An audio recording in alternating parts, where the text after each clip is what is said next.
Président, vous êtes arrivé ici à Göteborg au moment où le Sénégal a dépassé le premier tour, le tour suivant, mais prépare un match important. Alors, vous avez eu à rencontrer la délégation sénégalaise. C'était quoi le discours? D'abord, c'était pour les féliciter au nom de l'État du Sénégal, au nom de la grande famille du handball, de tous les sportifs sénégalais, les féliciter pour leur parcours. Je pense qu'elles ont montré de très belles choses pendant à la fois le premier tour, mais également ce deuxième tour, quand bien même sur les deux matchs du tour principal, elles ont perdu. Mais elles ont montré à chaque fois de très belles choses qui font qu'aujourd'hui, le Sénégal est une nation respectée et j'ai reçu beaucoup de messages de mes collègues de l'IHF, de la Confédération africaine, qui se satisfont du comportement du groupe du Sénégal. Au-delà même du résultat sportif, de ce qu'elles ont produit sur le terrain, c'est aussi le comportement qu'elles ont vis-à-vis du public. D'ailleurs, on les appelle une joy team.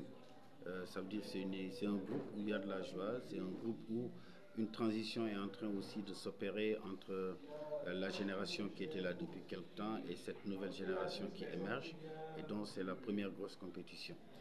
Donc c'était un message d'abord de félicitations pour toutes ces raisons-là, mais surtout un message d'encouragement parce que le dernier match c'est demain. Il fallait qu'on leur dise que la compétition n'est pas terminée. Et que demain, c'est un match, c'est comme une finale, parce que nous allons jouer le Cameroun. Et l'intérêt de ce match contre le Cameroun, c'est de confirmer ce qui s'est fait au tournoi de Paris, au tournoi préparatoire de Paris, où le Sénégal a battu largement le Cameroun. Mais de comprendre qu'au Tchèque, c'est le Cameroun qui nous a battus et au Sénégal également, le Cameroun nous a battus. Donc le match de demain, ce sera l'occasion de se repositionner sur le quota continental. Nous avons vu les résultats de l'Angola, nous avons vu les résultats du Congo et aujourd'hui, le Sénégal doit confirmer sa position sur le top 4 africain et ça passe par une victoire sur le Cameroun qui nous permettra, sur le classement à l'issue de ce championnat du monde, d'être aussi la première nation africaine. C'est aussi une réunion qui m'a permis de dire toute ma satisfaction du point de vue des relations que le coach Yassine Messaoudi a su entretenir avec son staff, avec le staff du bureau fédéral. Ça a été des rapports fusionnels, les gens s'entendent, chacun restant dans sa place pour le travail qui est le sien et je pense que c'est ça qui est important. Les filles ont beaucoup de respect pour les membres de la délégation fédérale, c'est une exigence que nous avons toujours eue, mais elles le font de manière naturelle et le coach s'en ouvre beaucoup aux membres de la délégation fédérale. Les relations sont assez huilées, comme je disais, et ça aussi, c'est aussi un élément de satisfaction. Enfin, j'ai voulu leur adresser ce message d'encouragement et leur dire que maintenant, on est sûr qu'on va plus se qualifier en quart. Le match du Cameroun de demain, c'est un match qui nous permet de nous projeter aussi sur la CAN 2024 pour que l'équipe garde sa sérénité, garde sa cohésion, que nous comprenions que notre objectif en réalité, c'est vraiment la CAN 2024 qui aura lieu dans un an au Congo-Kinshasa. Et pour cela, il faudrait qu'à travers ce que nous montrons ici et le travail qu'on va poursuivre en termes de préparation, que tout ceci nous aide à aller à la CAN 2024 avec l'ambition de décrocher le titre. Alors, vous étiez pris par des obligations professionnelles.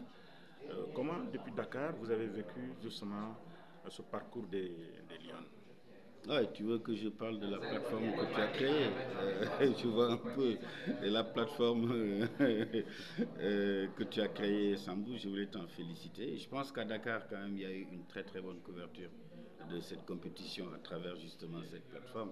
Je pense que toute la presse, tous les jours, parlait de la sélection féminine. Le traitement de cette qualification au tour principal, qui est une qualification historique, a été reprise partout. Ça nous a valu à la fois les félicitations du président de la République, du ministre des Sports, de toutes les autorités. Et je pense que ça, c'est extrêmement important. Mais ce qui est le plus important de mon point de vue, du point de vue du traitement médiatique, c'est que cette plateforme étant tellement accessible, les gens ont pu voir les matchs, ont pu voir les filles évoluer. Et très souvent, quand on fait une sélection, il y a toujours des gens qui sont derrière pour dire oui, pourquoi celle-là et pas celle-là, pourquoi ce coach et pas un coach local, etc. Mais je pense que le travail qui a été fait et qui a été montré, que les Sénégalais de la famille du handball ont pu voir, tout ceci a permis de comprendre que la fédération s'est tout de suite projetée dans une perspective de travail sérieux, que nous comprenons c'est quoi les enjeux et que nous essayons de mobiliser les ressources humaines et les moyens matériels, parce que ça aussi c'est important quand on vient dans une compétition de cette nature. Il ne faut pas qu'on ait des petits problèmes d'équipement par-ci, par-là, et je pense que le Sénégal fait partie des grandes nations sur ce plan-là qui ont tout mis à disposition de ces athlètes. Donc, merci à tous les journalistes qui ont traité de ces éléments-là. Je vois sur la plateforme certains qui avaient l'habitude de parler du handball, qui aujourd'hui peuvent être fiers parce que pendant que personne ne croyait en nous, en ce que nous faisions, il y a des journalistes qui y croyaient, qui relayaient les informations sur le handball, sur le championnat, qui connaissaient la sélection, qui savaient et qui suivaient le travail qu'on faisait au niveau du bureau fédéral. Tout ceci, aujourd'hui, les conforte dans leur option de départ d'être dans un traitement diversifié de l'information sportive. Mais nous devons continuer à faire ce travail-là sur les réseaux sociaux, le travail dans la presse, bien sûr dans les médias, et tout ceci va concourir à aider au développement de la discipline au niveau national. Alors, dernière question, vous avez eu une petite discussion avec la délégation camerounaise, notamment le vice-président. Ça a tourné autour de quoi? Oui, ben c'est normal. En tant que membre du Conseil de la Confédération africaine aussi, quand je suis là et que je partage le même hôtel avec les collègues d'un autre pays africain, c'est normal qu'on échange un peu sur le parcours respectif des délégations, sur les conditions dans lesquelles les délégations sont en train de vivre cette expérience du mondial, parce qu'à la fin des fins aussi, nous devons demain nous retrouver au sein de la Confédération africaine pour réfléchir à un plan stratégique de développement qui ne peut partir du développement de la discipline, qui ne peut partir que par les vécus dans avec cette confrontation avec ces grandes nations. Nous devons tous être conscients que nous avons encore beaucoup de travail à faire.